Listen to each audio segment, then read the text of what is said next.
Aggression और internal disturbance से सुरक्षा करना यह केंद्र सरकार की ड्यूटी है। यह केंद्र सरकार की ड्यूटी है कि भारत पूरब से पश्चिम तक, उत्तर से दक्षिण तक आंतरिक रूप से सुरक्षित रहे और बाहरी खतरों से भी सुरक्षित रहे। लफ्ज़ जिहाद विदेशी शक्तियों के इशारे पर हो रहा है और उसके कारण इंटरनल डिस्टर्बेंस क्रिएट हो रहा है।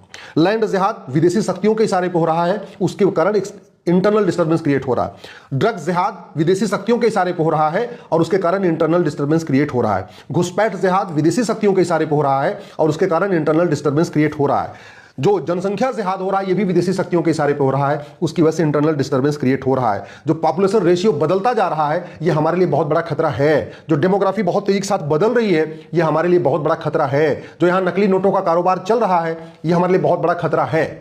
तो आर्टिकल 355 कहता है कि आंतरिक खतरे और बाहरी खतरे से सुरक्षा करना, ये केंद्र सरकार की ड्यूटी है। और अगर सरकार सामान्य परिस्थितियों में इन आंतरिक खतरों को और बाहरी खतरों को रोक नहीं पा रही है, तो उसकी व्यवस्था संविधान के आर्टिकल 352 में है। आर्टिकल 352 में कहा गया है कि यदि कोई वेजिंग वॉर का खतरा हो, एक्सटर्नल वॉर का खतरा हो, या आर्म रेवुलेशन का खतरा हो, या भारत के ऊपर आंतरिक रूप से कोई खतरा हो या बाहरी रूप से कोई खतरा हो, तो सरकार आर्टिकल 352 के अंतर्गत भारत में आपातकाल लगा सकती है।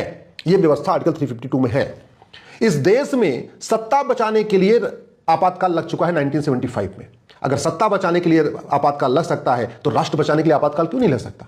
अगर प्रधानमंत्री का पद बचाने के लिए आपातकाल लग सकता है, तो सनातन धर्म को बचाने के लिए आपातकाल क्यों नहीं लग सकता? आर्टिकल 352 बहुत साफ साफ कहता है कि अगर किसी भी तरीके का खतरा है, और यहां तो सीधे सीधे गजवा हिंद का खतरा है। 1947 तक टारगेट, 2047 तक का टारगेट लिया हुआ है कि अगले हम 2047 तक भारत में गजवा हिंद कर लेंगे। टारगेट लिया गया है कि जो 1947 में हुआ था वही 2047 में करेंगे। या तो पूरे भारत को जीत लेंगे या इतना नरसंहार करेंगे कि भारत के एक टुकड़ा और हो जाएगा। जब इतना बड़ा खतरा है, तो मुझे लगता है अब समय आ चुका है इस बात पर गंभीरता के साथ चर्चा हो कि क्या भारत में 1 साल के लिए, 2 साल के लिए इमरजेंसी लगा दी जाए। क्योंकि लोकतंत्र के रहते हुए सरकार कुछ भी करेगी, समस्या खड़ी होगी। सीए लागू करेगी, पूरे देश में आगजनी। एनआरसी की कोशिश करेगी, एनआरसी आने के पहले ही पूरे देश में आगजनी। तो अगर ऐसी परिस्थितियां बन चुकी हैं, तो हम क्या करेंगे लोकतंत्र को लेके? अरे साल 2 साल के लिए लोकतंत्र खत्म हो जाए, साल 2 साल के लिए विकास बंद हो जाए, हमारा राष्ट्र बचे, हमारी संस्कृति बचे, हमारा त्योहार बचे, हमारा धर्म बचे। उसके लिए जरूरी है, अगर आपातकाल लगाना जरूरी है, तो सरकार को लगा देना चाहिए। बड़ी सीधी सी बात है।